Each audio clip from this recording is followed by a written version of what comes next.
역사상 가장 풀리지 않는 사실 가운데 하나가 모나리자의 미소가 갖는 그 의미입니다. 모나리자 그림을 아시죠? 그 그림을 전체적으로 보면 아주 그 은은한 그 미소가 특징이죠.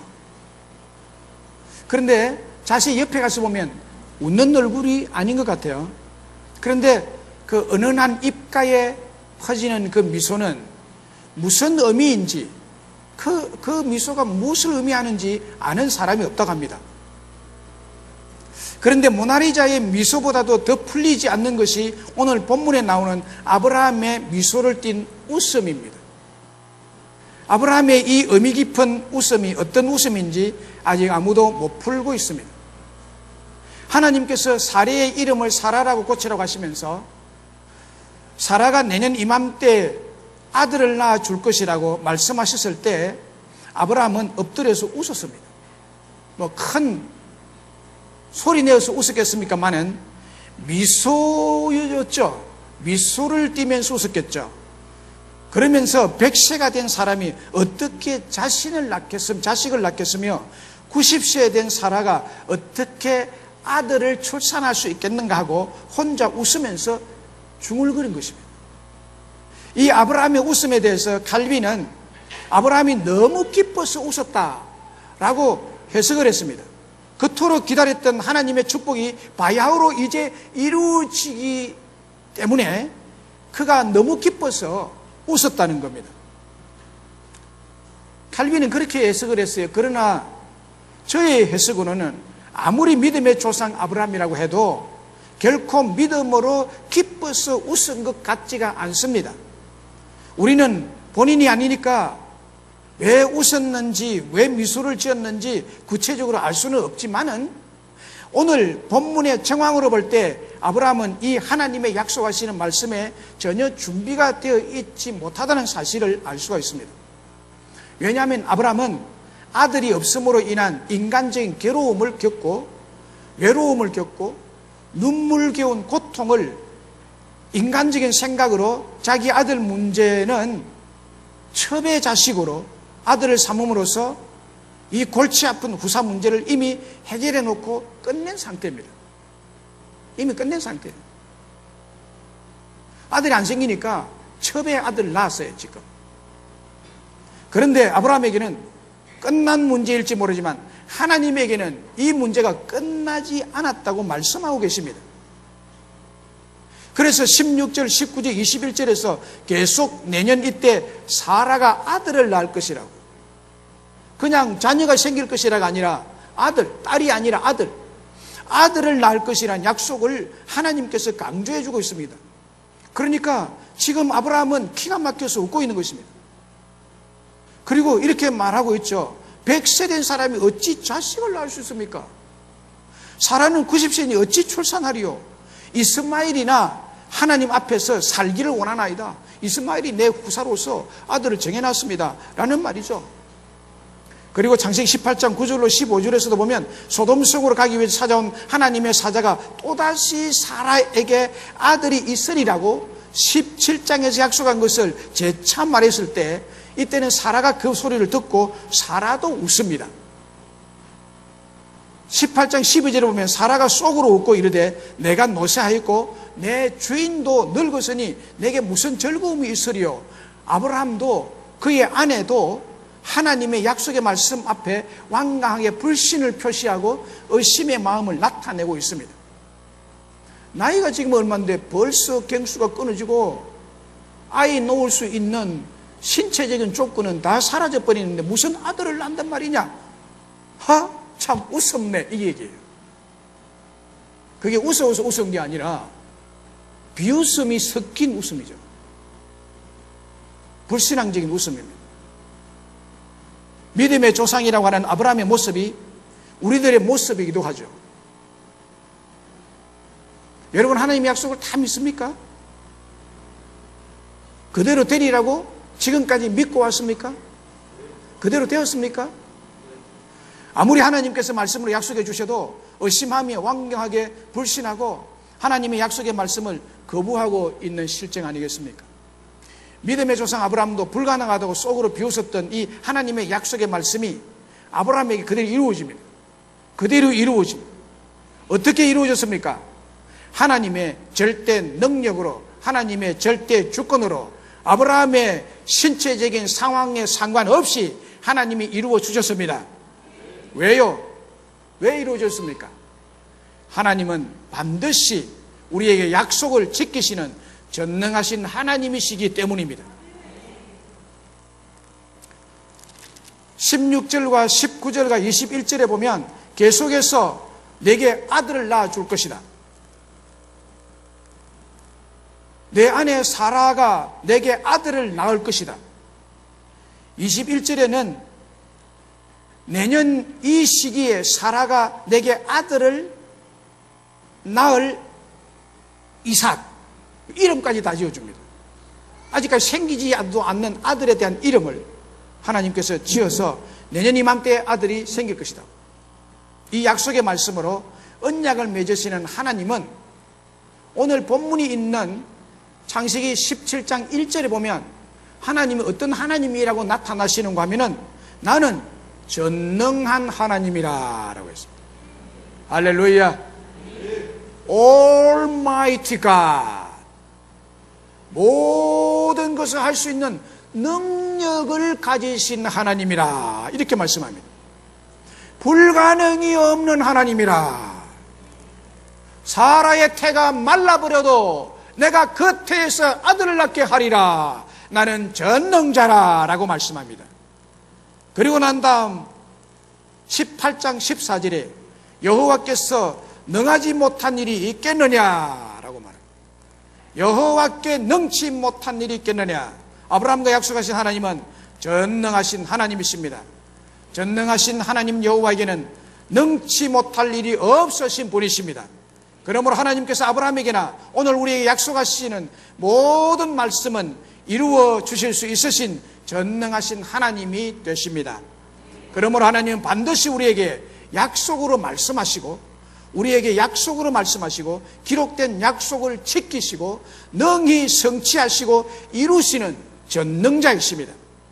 여러분 보세요. 창세기 21장 1절로 7절에 보면 그 약속 성취가 그대로 나타나고 있습니다. 여호와께서 말씀하신 대로 사라를 돌보셨고 여호와께서 말씀하신 대로 사라에게 행하셨으므로 사라가 임신하고 하나님이 말씀하신 시기가 되어 노년의 아브라함에게 아들을 낳으니 아브라함이 그에게 태어난 아들 곧 사라가 자기에게 난 아들을 이름하여 이삭이라 하였고 그 아들 이삭이 난 지 8일 만에 그가 하나님의 명령하신 대로 할례를 행하였더라. 아브라함이 그의 아들 이삭이 그에게 태어날 때 100세라.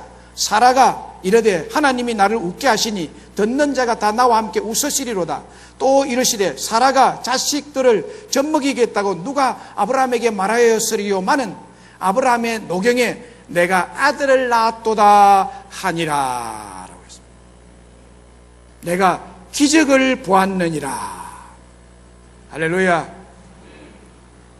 이 말씀에 대해서 로마서 4장 19절 21절에 사도 바울은 이렇게 이 말씀을 해석하고 있습니다. 그가 100세나 되어 자기 몸이 죽은 것 같고 사라의 태가 죽은 것 같음을 알고도 믿음이 약해지지 아니하고 믿음이 없어 하나님의 약속을 의심치 않고 믿음으로 견고하여져서 하나님께 영광을 돌리며 약속하신 그것을 또한 능히 이루실 줄을 확신하였으니 라고 했습니다. 약속하신 그것을 또한 능히 이루실 줄을 확신하였으니 하나님께서 처음에 약속하신 말씀을 주실 때는 아브라함에게 의심이 생겼고 참 웃기는 일이다. 얼토당토 않는 내게 약속을 한다. 누가 이 나이에 내가 아들을 원했는가? 아들이 생기지 않을 것을 불가능한 것을 알고 내가 내 첩에서 아들 이스마엘을 지금 벌써 낳아서 내 후손으로 내 후사로 정해 놨는데 이 마당에 하나님이 나타나서 아들을 준다. 참 희한한 일이네 라고 미소를 지었는데 날이 가고 시간이 갈수록 아브라함의 마음속에 하나님의 약속이 믿어졌습니다. 성령의 감동으로 약속을 믿는 믿음을 주셨고 그 후로 의심치 않고 믿음이 흔들리지 않고 약속하신 그것을 또한 능히 이루실 줄을 아브라함은 확신하고 있었습니다. 하나님의 약속은 여러분 그대로 이루어집니다. 왜냐하면 우리 하나님은 전능자이시기 때문입니다. 어떤 약속이든지 그 약속이 큰 약속이든 작은 약속이든 중대한 약속이든 사소한 약속이든 하나님에게는 별 문제가 되지 않습니다. 하나님께서 암을 치료하는 것과 감기를 치료하는 것과 어느 것이 어렵겠습니까? 물어봅시다. 어느 것이 어렵겠습니까? 암이 어렵겠죠? 그렇게 생각하십니까? 감기는 그냥 자고 나면 나을 거다. 우리 하나님에게는 감기나 암이나 똑같습니다. 어렵지 않습니다. 별 문제 없습니다. 크든 작든 하나님에게는 문제가 되지 않아요. 가능한 약속이든 불가능한 약속이든 하나님은 가능한 약속이 이루어질 것 같이 불가능한 약속도 그대로 이루어 주시는 전능자이심을 믿으시기를 바랍니다. 그러므로 우리 하나님이 우리의 약속하신 것은 무조건 우리가 신뢰하고 받아들여도 되는 것입니다. 무조건 신뢰하고 받아들여도 됩니다. 아멘이 이리 약한지 모르겠네요. 무조건 우리에게 약속하신 것은 신뢰하고 받아들여도 됩니다. 됩니다. 됩니다. 요엘서 2장 28절 29절에 그 후에 내가 내 형을 만민에게 부어주리니 너희 자녀들이 장래 일을 말할 것이며 너희 늙어지는 꿈을 꾸며 너희 젊은이는 이상을 볼 것이며 그때 내가 또 내 영을 남종과 여종에 부어주실 것이며 라고 예언을 했습니다. 약속을 했습니다.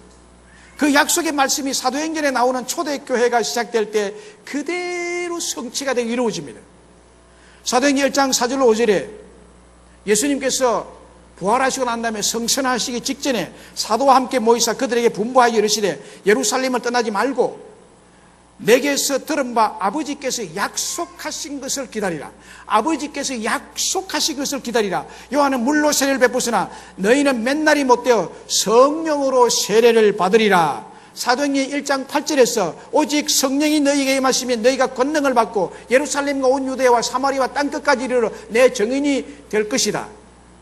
약속의 말씀을 해 주었습니다. 그리고 사도행전 2장에 딱 넘어가면 성령님이 그 약속대로 예배하는 각 사람 위에 급하고 강한 바람 같은 소리와 함께 햇불 같은 성령의 불이 약속대로 충만히 임하게 되었습니다. 이 약속의 성취로 초대교회 성도들은 사도들을 비롯해서 능력적인 삶과 기적적인 삶과 행복한 삶을 살아갈 수 있었다고 사도행전은 증거하고 있습니다. 고린도후서 1장 20절에 보면 하나님의 약속은 얼마든지 그리스도 안에서 예가 되니 예스가 되니 그로 말미암아 우리가 아멘하여 하나님께 영광을 돌리게 되느니라 라고 했습니다. 하나님의 약속은 얼마든지 그리스도 안에서 예스, 아멘 된다고 합니다. 하나님의 약속은 얼마든지 아멘을 해도 무리가 없고 신뢰해도 되는 것이고 믿어도 되고 확실하고 분명한 약속이라는 것입니다. 하나님의 약속은 100%, 200% 하나도 남김없이 다 신뢰해도 되는 약속인 줄로 믿습니다. 마산의 교방동 변두리에 6일 약국이 있습니다. 6일 약국이 있습니다. 6일 약국 약사는 김성호 장로님이십니다. 그가 약국을 차릴 때는 장로님이 아니셨고 뒤에 장로님이 되셨습니다. 주일은 일하지 않고 6시간만 일한다. 월요일부터 토요일까지만 일하고 주일은 문 닫는다 해서 6일 약국입니다. 이분의 아버님은 시골에서 목회하시던 목사님이십니다.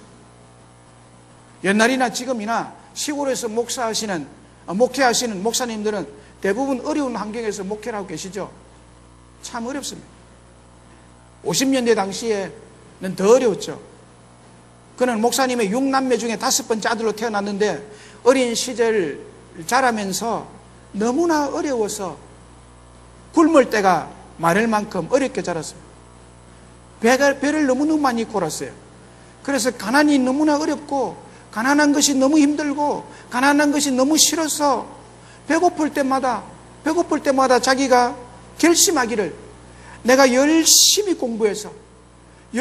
공부해서 앞으로 좋은 대학에 가서 그리고 사회에 나가서 성공해서 멋지게 살아야겠다. 예수 믿는 사람이 복 받는 모습을 내가 보여줘야 되겠다 라고 결심을 굳게 했습니다. 배가 고파서 너무 힘드니까. 그래서 열심히 배를 골아가면서 공부를 해서 서울대학교 약학대학에 합격을 해서 입학을 합니다. 그리고 졸업 후 마산으로 내려가서 교방동의 한 변두리 지역에 돈 600만 원을 빌려서 당시 약국 최소 개업 면적 4.5평인데 4.5평의 약국을 개업했어요.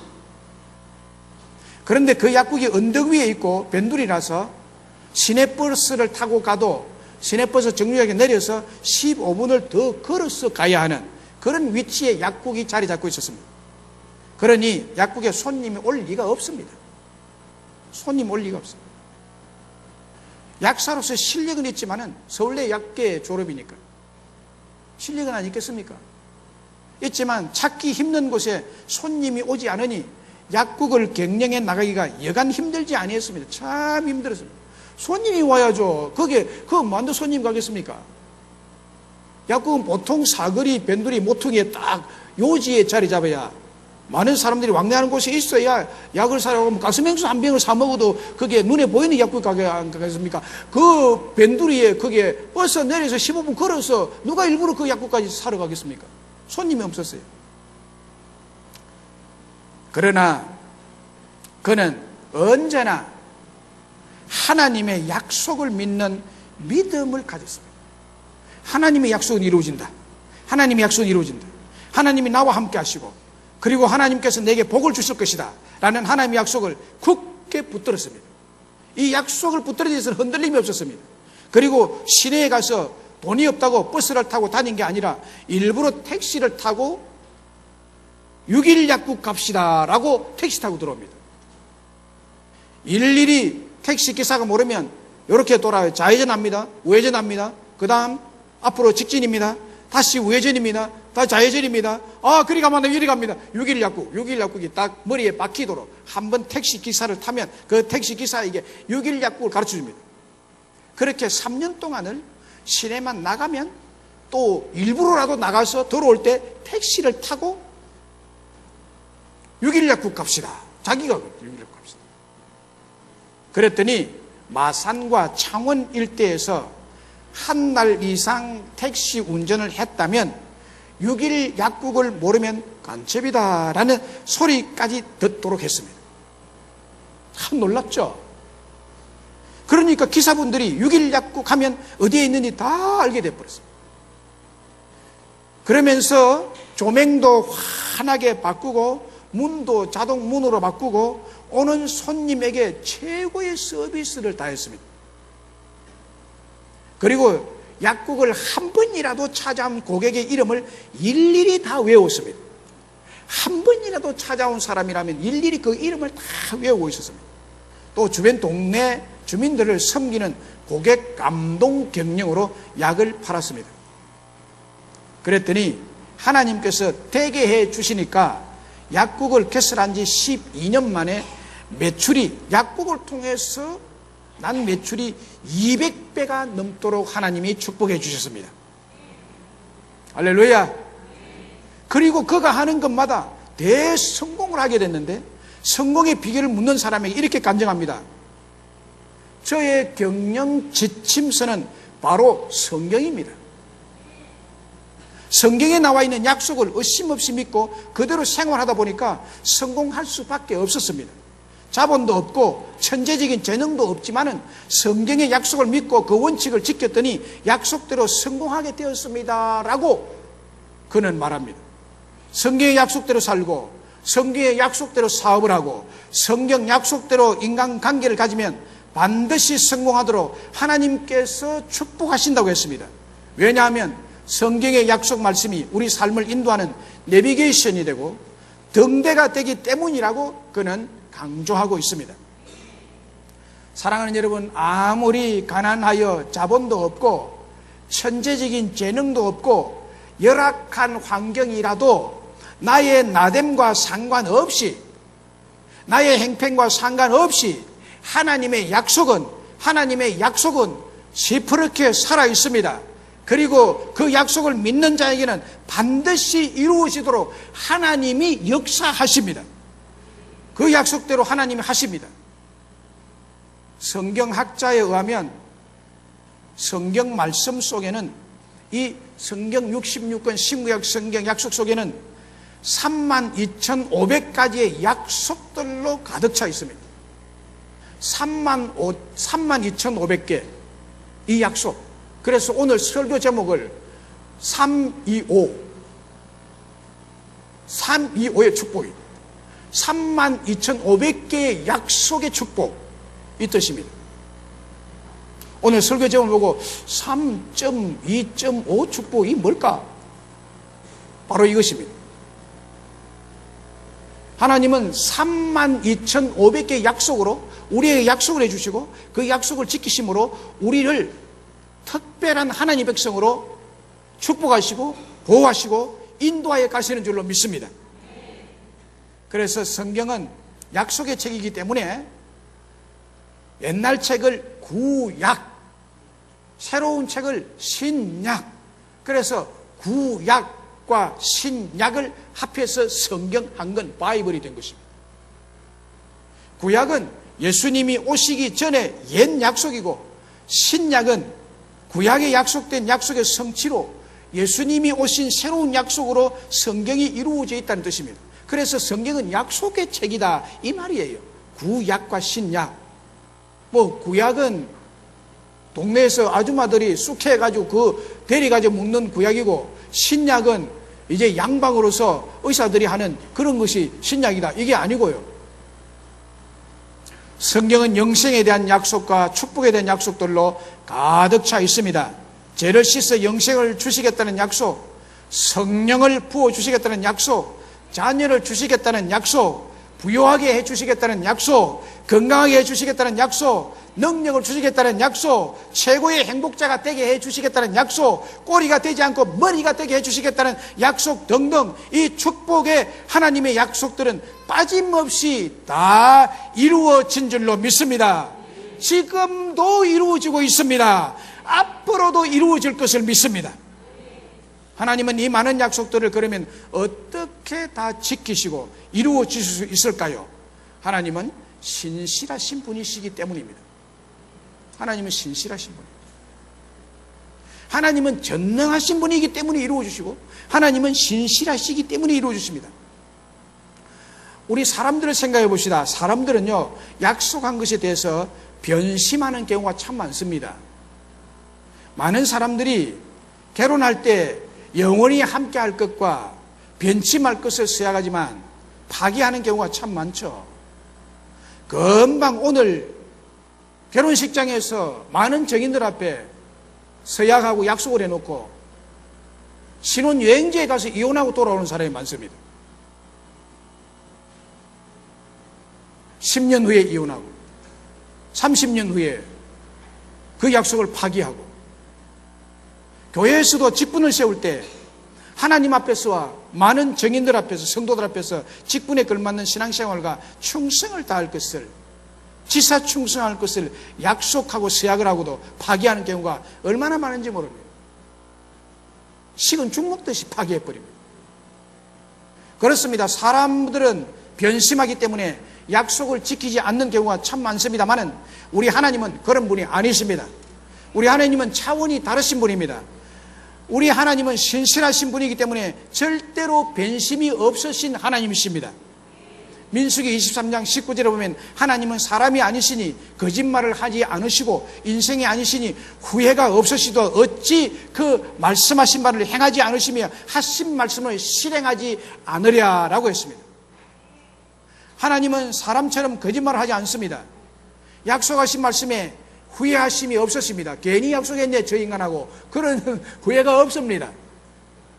네, 사람이 좀 곁길로 가더라도 하나님은 약속한 것을 변치 않으십니다. 그리고 그 약속을 그 사람이 받도록까지 하나님이 돌보시고 이끄시고 어떤 때는 채찍으로 때려서라도 하나님 길에 들어서서 하나님 약속하신 축복을 받도록 그 그릇을 준비하시는 하나님이십니다. 야곱을 만들어서 이스라엘 되게 하시고 이스라엘이 받는 복을 그 이스라엘에게 다 내리신 하나님 아니십니까? 전능하신 하나님께서 어찌 그 약속하신 말씀을 행치 아니하시며 실행하지 않겠습니까? 하나님은 신실하시기 때문에 그 약속하신 것을 다 이루어 주시는 줄로 믿습니다. 말라기 3장 6절에도 나 여호와는 변하지 아니하나니 그러므로 야곱의 자손들아 너희가 소멸되지 아니하느니라. 하나님은 변치 않으시는 분이십니다. 변덕스럽지도 않습니다. 우리에게 약속하신 것에 대해서 이랬다 저랬다 변치 않습니다. 처음 약속하신 그대로 끝까지 간다는 것이고 반드시 이루어 주시겠다는 것입니다. 하나님이 이루시는 줄로 믿습니다. 우리 인생이 내 마음대로 되는 것 같지만 내 계획대로 되는 것 같지만 아니요. 히브리서 10장 23절에 또 약속하신 이를 믿으시니 우리가 믿는 도리의 소망을 움직이지 말며 굳게 잡아라 라고 말합니다. 약속하신 일은 미쁘시다고 했습니다. 우리의 약속하신 하나님은 미쁘시다. 이 미쁘다는 행용사 원어는 피스토스입니다. 페이스, 영어로 페이스가 여기에서 나옵니다. 피스토스.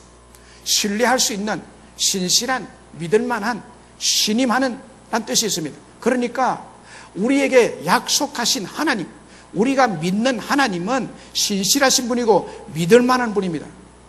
100% 200% 믿어도 전혀 부작용이 없을 줄로 믿습니다. 그러므로 하나님께서 우리 약속하신 것에 대해서 철저하게 신뢰하십시오. 여러분, 우리 하나님은 신실하신 분이므로 약속하신 것에 대해서 신실하게 이행하시는 분인 줄로 믿습니다.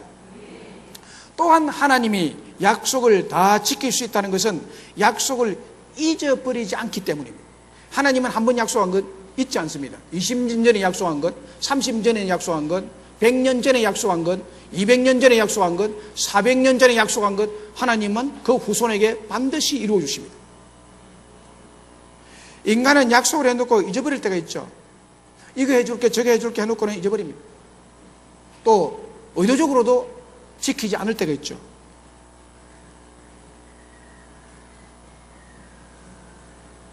하나님은 세월이 흘러도 몇 년, 몇십 년, 몇백 년, 몇천 년이 흘러도 한 번 약속하신 것은 절대로 파기하거나 잊어버리는 경우가 없습니다. 기억하셨다가 때가 되면 그 약속을 반드시 이루시는 분이십니다.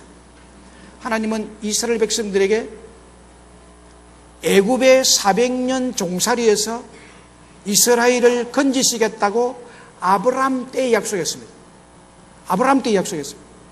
창세기 15장 13절 14절에 여호와께서 아브라함에게 이르시되 너는 반드시 알라. 너는 반드시 알라. 네 자손이 이방에서 객이 되어 그들을 섬기겠고 그들은 400년 동안 네 자손을 괴롭히리니 그들이 섬기는 나라를 내가 징벌할 것이며 그 후에 네 자손이 큰 재물을 끌고 나오리라. 출애굽하리라. 세월이 흘러 이스라엘 백성들은 그 약속을 잃어버렸는지 모르지만 하나님은 그 약속을 기억하고 때가 되어서 모세를 보냅니다. 그리고 그 약속하신 대로 이스라엘 백성들을 애굽에서 건져서 하나님 약속한 가나안 땅에 정착하도록 하나님이 역사하셨습니다. 하나님이 이루십니다.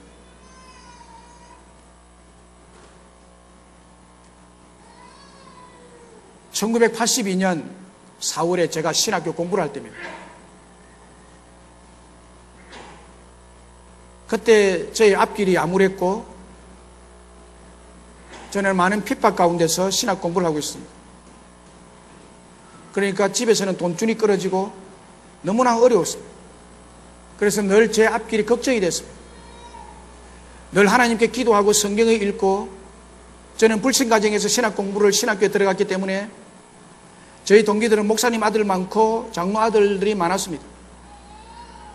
그들은 교회를 알고 그들의 아버지, 그의 아버지 이런 어떤 백그라운드가 있기 때문에 참 잘할 것이다 생각하고 저는 불신가정에서 태어나서 불신가정에서 있다가 소명받고 신학교 갔기 때문에 성경의 실력도 제가 모자라고, 기도하는 것도 모자라고, 찬송하는 것도 모자라고, 그래서 열심히 성경을 읽었습니다. 찬송을 열심히 불렀습니다. 그들에게 뒤처지지 않기 위해서 열심히 성경을 읽는 중에 하나님이 저에게 비전을 주셨어요.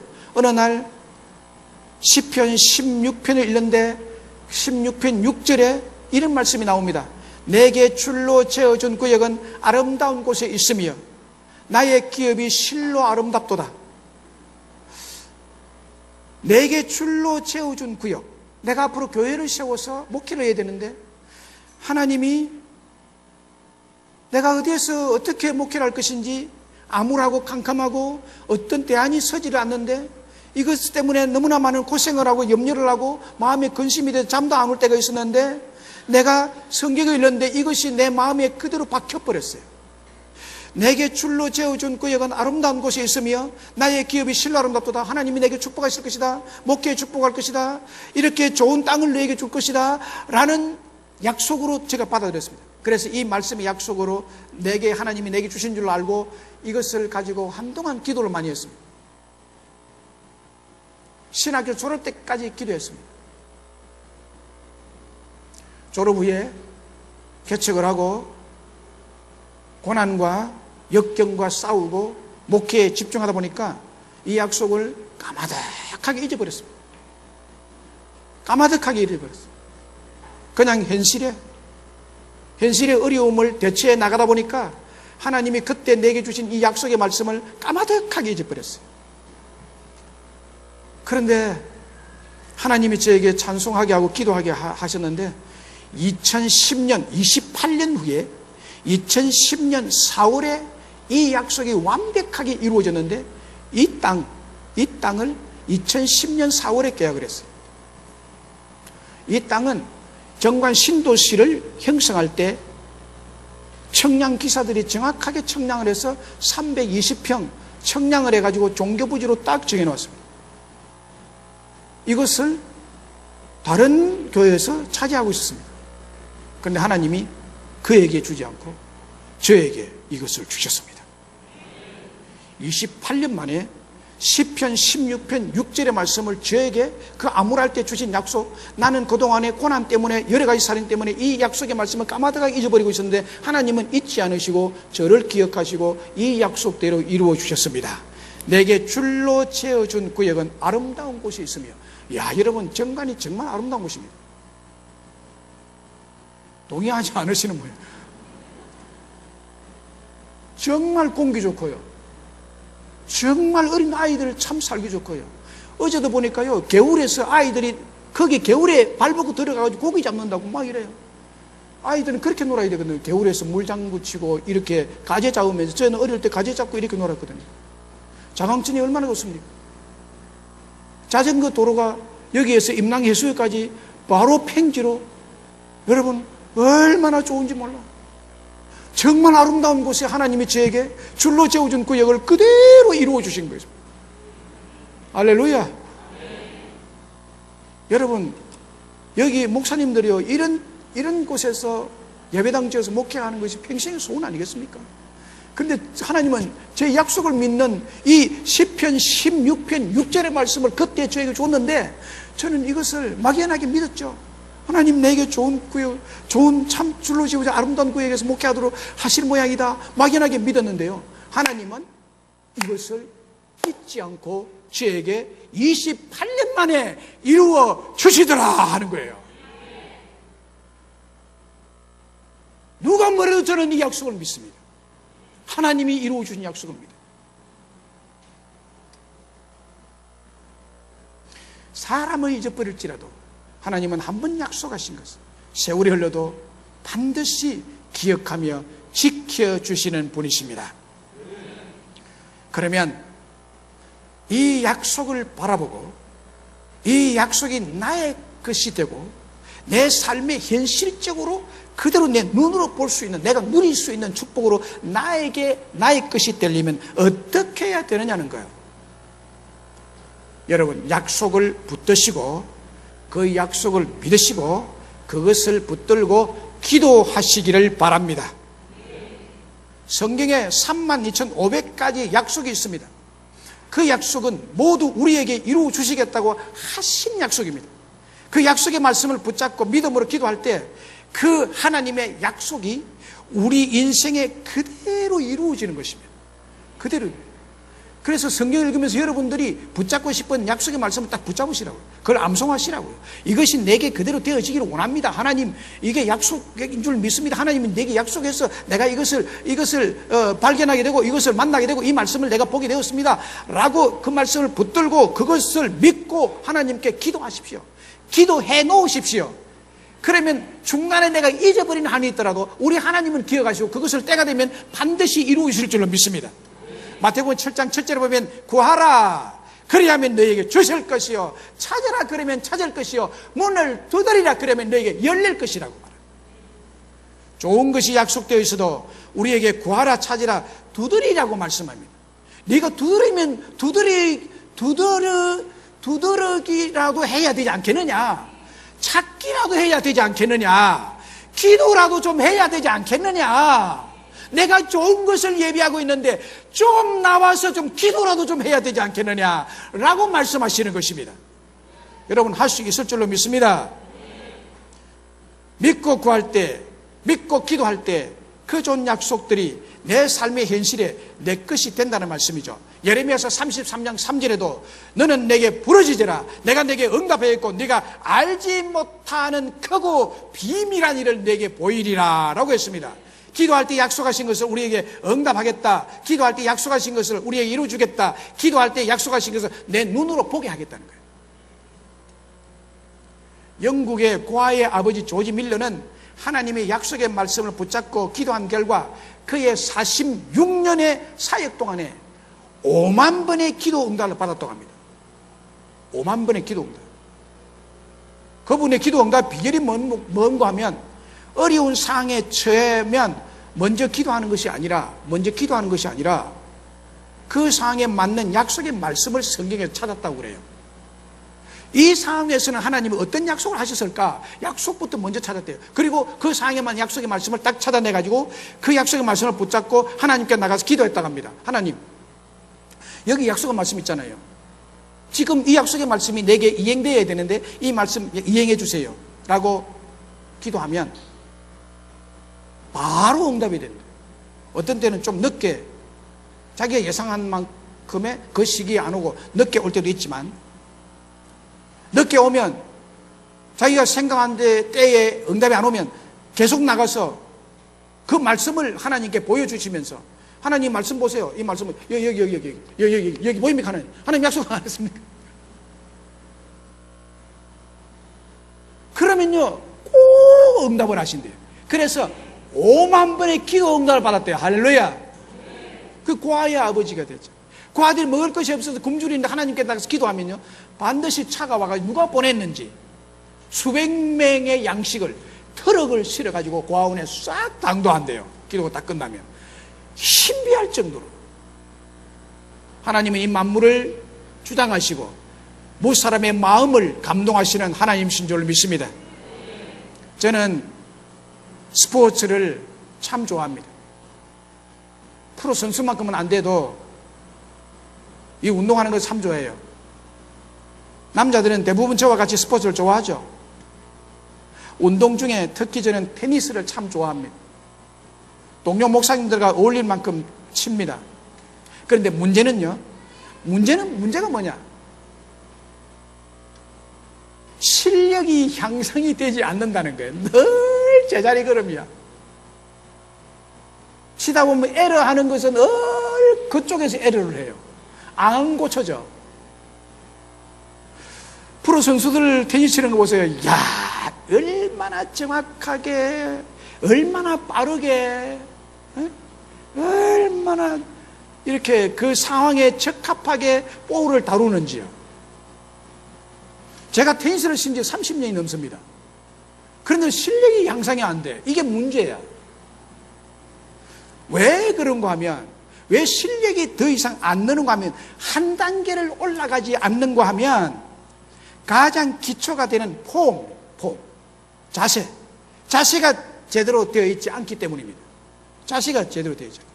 그래서 언제나 치다 보면 내 나름대로 익힌 그 얼토당토 않은 폼이 나오니까 공이 움푹 들어가 버려. 그때 정확한 폼 자세만 딱 되면 정확하게 스피드 있게 공이 탁 반발력 있게 나갈 건데 이게 어설프게 같아요. 언제나 습관이 그래요. 포핸드, 백핸드, 발리, 스매싱, 드라이브를 이렇게 치는데요. 그래서 동료 목사님들 어떤 때는 이기기도 합니다. 그래 이기니까 실력이 좀 늘었구나 이렇게 생각을 하죠. 이기면 실력이 늘었다고 생각합니다. 그래서 자신감이 생겨가지고 외부의 젊은 팀과 시합을 할 때가 있습니다. 저 정도야 이렇게 생각하는데요. 딱 시합을 해보면요, 이 젊은 사람들은요 요즘요 포핸드, 백핸드, 발리가 얼마나 빠른지 손도 못 대고 그만 쳐도 무엇이 지나갔는데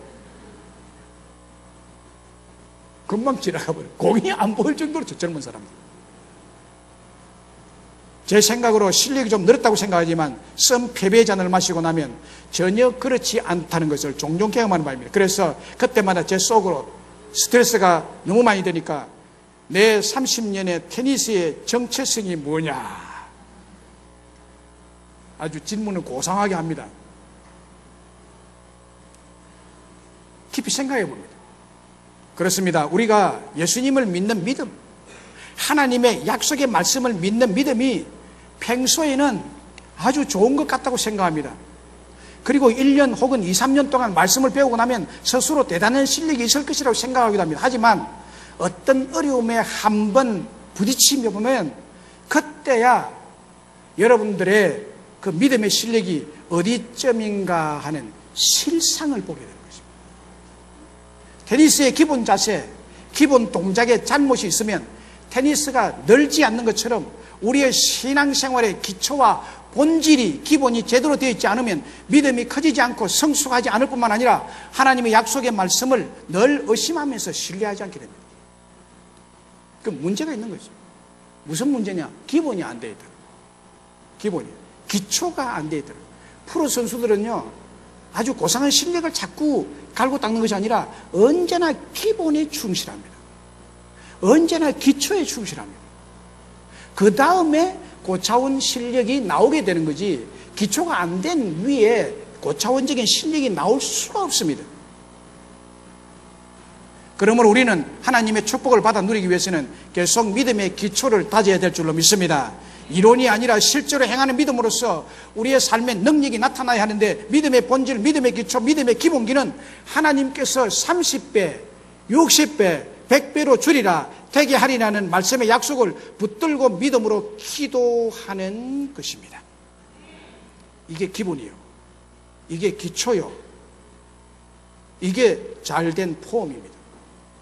사랑하는 여러분, 우리가 믿는다고 할 때 어떤 때는 믿음대로 사는 것 같지만 어느 한순간에 늘어뜨린 용수철을 놔버리면 순식간에 제 위치로 딱 가버리듯이 우리의 믿음이요 어느 순간에 옛날 모습으로 딱 돌아가 있습니다.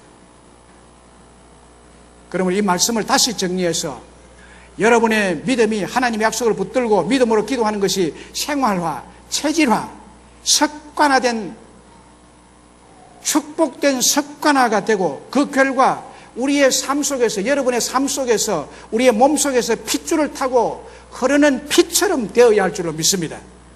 이 습성이요 피처럼 흘러야 되는 거예요. 그래야 신앙의 프로가 될 수가 있습니다. 피가 저절로 흘러서 머리끝 발끝까지 가듯이 기도하는 믿음을 만들려면 하나님의 약속을 믿음으로 붙드시기를 간절히 바랍니다.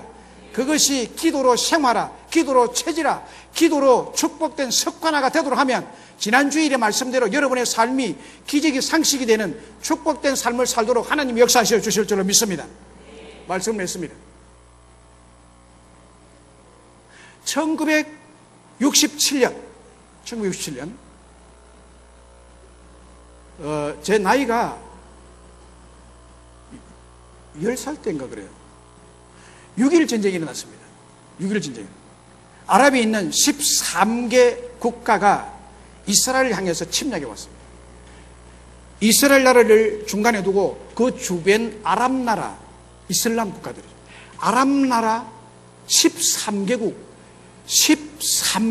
나라가 똑같은 목적을 가지고 뭉쳤습니다. 13개국 나라가. 그러니까 13대 1로 붙은 것입니다. 이스라엘이 해방된 지 20년 만에 일어난 일입니다. 아직도 국가구실을 제대로 하지 못한 때에 전쟁이 일어난 것입니다. 석유를 팔아서 축적한 돈으로 어마어마한 초현대 무기로 무장을 하고 공중에서, 바다에서, 육지에서 육해 공군이 일시에 이스라엘을 공격해 왔습니다. 13개국 연합군대가. 전쟁은 아주 간단하게 아랍연합군의 승리로 끝날 줄을 알았습니다. 상대가 안 되니까, 그죠?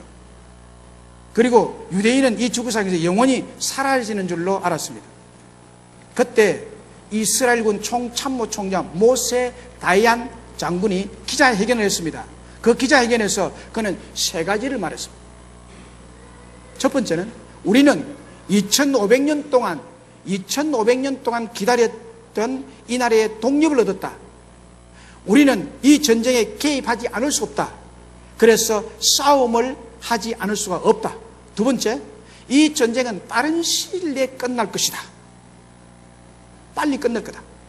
세 번째, 우리는 전 세계 최고의 최신식 무기를 갖고 있기 때문에 이 전쟁은 우리가 승리할 것이다. 라고 간단하게 인터뷰를 통해서, 기자회견을 통해서 세계에 알렸습니다. 그러자 미국의 CIA, FBI, 옛날 소련의 KGB 혹은 전 세계의 정보망은 유대인이 갖고 있는 최신식 무기가 뭐냐? 여기에 집중적으로 조사를 하기 시작했습니다. 세계의 정보망이 다 달려들어서 유대인 군인이 갖고 있는 무기가 뭔지를 알아내려고 애를 썼습니다. 핵무기인가? 전 장비 다 갖고 있다면 핵무기는 아닐 것이야. 결국 전쟁은 모세 다이안이 예언한 대로 단 6일 만에 전쟁이 끝납니다. 이스라엘의 승리로 끝납니다. 그래서 이 전쟁의 이름을 6.1 전쟁이라고 했습니다. 세계 전쟁 역사에 불가사의한 전쟁이 6.1 전쟁으로 남게 된 것입니다. 전쟁이 끝난 후 전쟁을 6일 만에 끝낸 모든 유대인 장병들이 가진 최신기 무기가 뭔지 온 세계가 촉각을 곤두세웠습니다. 뭐냐 이게? 드디어 그 무기가 공개됐습니다.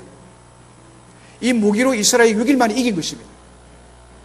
모든 장병들은 자신의 왼쪽 주머니에 있는 성경을 꺼내 보였습니다. 기상천외한 무기입니다. 성경을 꺼내 보였습니다. 모세 다이안이 성경을 다 소유해라 말한 것입니다. 이것을 본 세계인들은 다시 한 번 더 크게 놀랐습니다. 하나님의 약속은 여러분 성경 안에 다 들어있습니다. 성경에 전쟁은 여호와께 속한 것이라는 약속도 있습니다. 성경에 없는 것이 없습니다. 라면 끓이는 법도 성경에 있습니다. 우리는 성경의 약속대로 믿고 기도하고 순종하면 축복의 기적적인 삶을 살게 될 줄로 믿습니다. 기쁘고 즐겁고 행복한 일이 생겨나고 웃고 춤추는 하나님의 청량할 수 없는 은혜의 축복을 누리며 나누는 삶을 살아가게 될 줄로 믿습니다. 믿음이 뭡니까? 여러분이 믿는 믿음이 뭐라고 생각합니까? 믿음은 이것이에요. 죽음의 환경 속에서도 하나님의 약속이 반드시 이루어지고 성취되는 것을 바라보고 체험하는 것이 믿음입니다. 할렐루야. 그러므로 사랑하는 여러분, 어떤 절망의 상황 속에서도 걱정할 것이 없습니다. 염려할 것이 없습니다. 우리에게는 약속을 신실하게 지키시는 전능하신 하나님이 있기 때문입니다. 약속을 신실하게 이행하시는 하나님이 있기 때문입니다.